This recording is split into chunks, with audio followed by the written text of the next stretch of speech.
Hey friends, today I'm going to share with you how you can avoid the common design mistakes to make your home feel truly yours. I am Arva and I love sharing my design experience helping you make your home welcoming, comfortable and functional. In this video, we'll be discussing from furniture choices to room transitions. The most important thing for me is that your home should reflect your personality. You can start with colors that reflect you.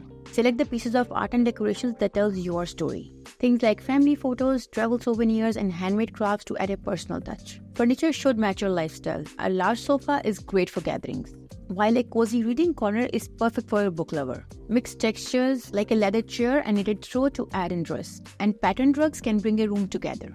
Plants bring life into a room. They add a pop of color and fresh air. And to be honest, I always go for easy-to-care plants. Lighting is also very important. Use lamps to add a warm atmosphere and candles to add a cozy touch. You can show your hobbies as well, display sports gear and books. Use shelves to show off your collection to keep the space organized and avoid clutter, as a messy look can ruin your design. You see, this is my design philosophy. I always want to create a space that's more functional and stylish. Speaking of functional, avoid breaking the flow between the rooms. This is very important for a cohesive home. Start by choosing a color palette and use it throughout the rooms. For example, if you choose earthy tones, then incorporate shades of brown, green, and beige in every room. This creates a feeling of connectedness. Stick to one main furniture style consistently. This doesn't mean everything should match exactly, but they should have a similar vibe. If you prefer modern furniture, then avoid placing rustic pieces in the same area. I always plan for extra storage spaces in the room because with a family of 3 kids, there are always toys spread around and the extra space helps me hide them easily. Textures also matter. Use similar textures to tie the room together. For example, if one room has a lot of wood, incorporate wood elements in the next room to make a flow. Now, if you want to do something very different, you can try it in your basement or upper floor. As you are entering different space, you can reach expectations. Make sure there are smooth flow transitions and avoid abrupt changes in flooring. And if you're using different materials, make sure they complement each other to avoid a jarring effect. Think about how you use a space. Open floor plans naturally create flow, but even in separate rooms, the transition should feel effortless. Arrange furniture in a way that it creates a movement from one room to the next.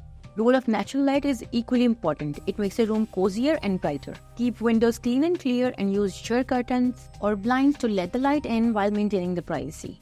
Mirrors can help reflect the light around the room, creating the illusion of more windows and expanding the space visually. Light-colored walls make the room brighter because they reflect light, and dark colors soak it up. Imagine walking into a room where light reflects off mirrors and bright walls, making it feel open and airy. It's a very small change, but it can turn your home into a more welcoming and spacious space. And when you are arranging furniture, don't block the windows. Use low-profile pieces near light sources because natural light enhances overall mood and productivity, which makes your home more enjoyable and inviting.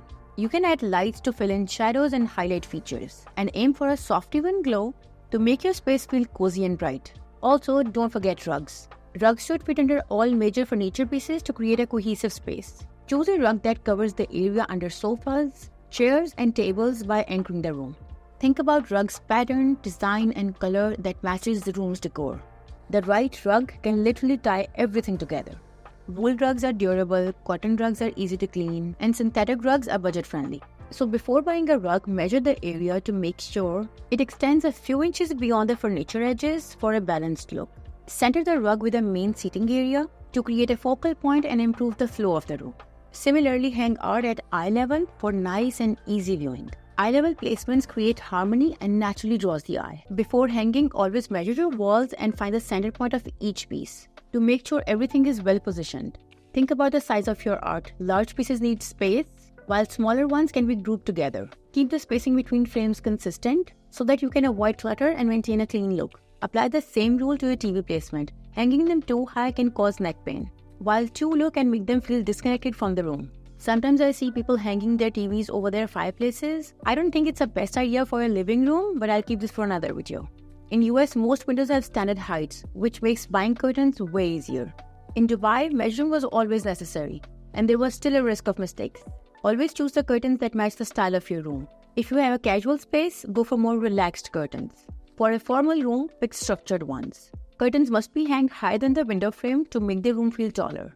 Make sure the rod extends beyond the window weight to let in more light when curtains are open and give a fuller look when closed. Keep your wall art simple by choosing just a few impactful pieces. Opt for 1 or 2 large pieces instead of many small ones. A large painting or photograph can add character without making the room feel cluttered. Pick artwork that matches your room's color and style to create a more cohesive look. You can choose to display a few personal pieces on one wall or in one area. This keeps your home personal without looking messy. What I like to do is that I switch photos now and then to keep things fresh.